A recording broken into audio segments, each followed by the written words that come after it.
Et une éventuelle visite du président Joe Biden au Canada, ce sera justement notre premier sujet de discussion avec nos politologues en résidence, Geneviève Tellier et Daniel Bélan. Bonjour à vous deux. Bonjour. Donc, la presse nous apprend que le gouvernement Trudeau est actuellement en campagne de séduction auprès de l'entourage du président élu Biden pour qu'il effectue son tout premier voyage officiel à l'étranger ici au Canada.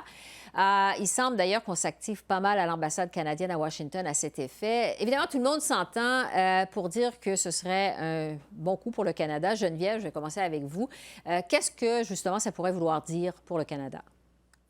Ben, ça voudrait dire que le Canada retrouve sa place de plus proche allié des États-Unis, que les États-Unis aussi veulent collaborer avec d'autres pays sur la scène internationale et commencent par le Canada. Donc, c'est une très bonne nouvelle. Puis d'entendre qu'il y a des tractations. Vous savez, il y a eu beaucoup de tractations lorsque M. Trump voulait renégocier l'accord de libre-échange.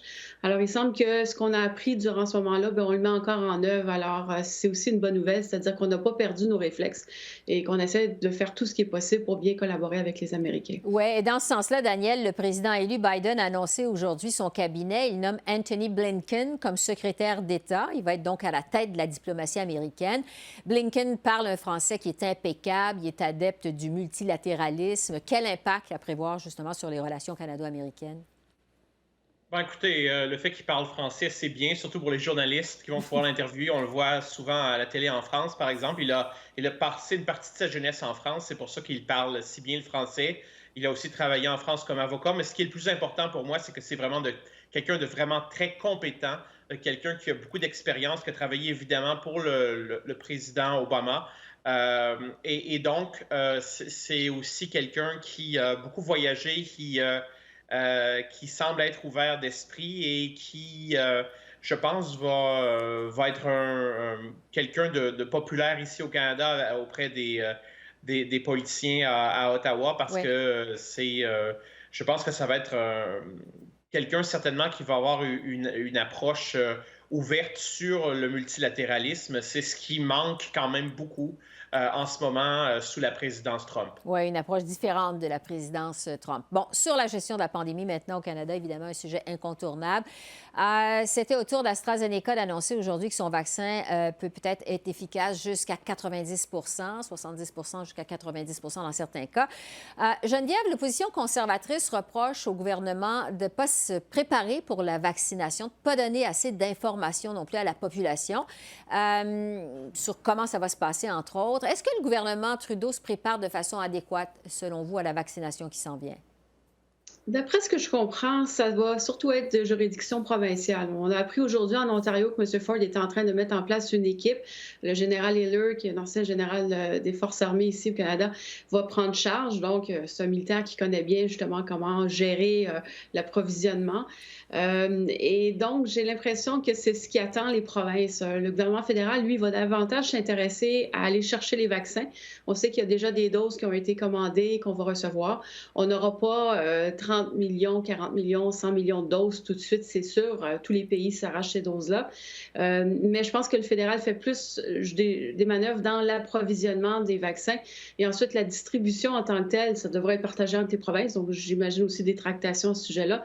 Mais vraiment, vacciner la population, à mon avis, ça va être essentiellement du ressort des provinces. Oui, Daniel, justement, du côté du Québec, on sait qu'on a mis beaucoup d'efforts pour permettre aux Québécois de célébrer Noël en famille. On a annoncé des consignes la semaine dernière, comment ça pourrait se passer entre le 24 et le 27 décembre. Mais est-ce que le Québec, selon vous, se prépare suffisamment pour la vaccination qui s'en vient? Oui, ben, il va falloir voir, hein, toujours, c'est l'épreuve des faits, donc quand on va avoir les vaccins, mais le fait que ça devient de plus en plus imminent, on s'affaire là, à Québec, au Québec, pour vraiment se préparer. Ça va être une campagne de vaccination très, très importante.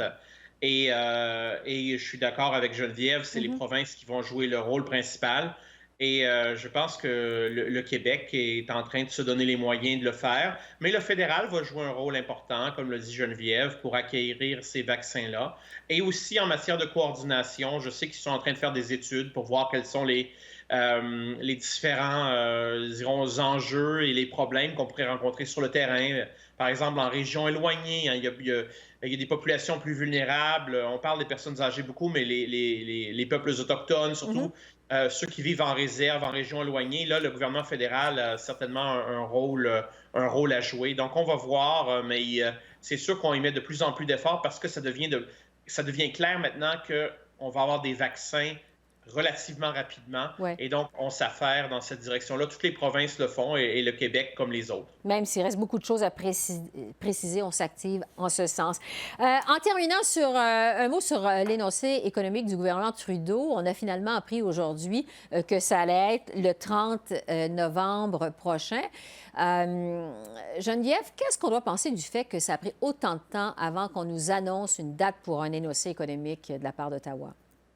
Oui, puis même, on sent peut-être qu'il se sent comme obligé parce qu'il avait dit que ça allait avoir lieu en novembre. Alors, la date la plus tard que ça peut arriver, c'est le 30 novembre. Il y a une explication, par contre. Mme Chrystia Freeland est arrivée en poste ministre des Finances. Elle doit maîtriser les dossiers. Donc, on peut sans doute dire, oui, il faut lui donner un peu de temps pour se mettre à jour.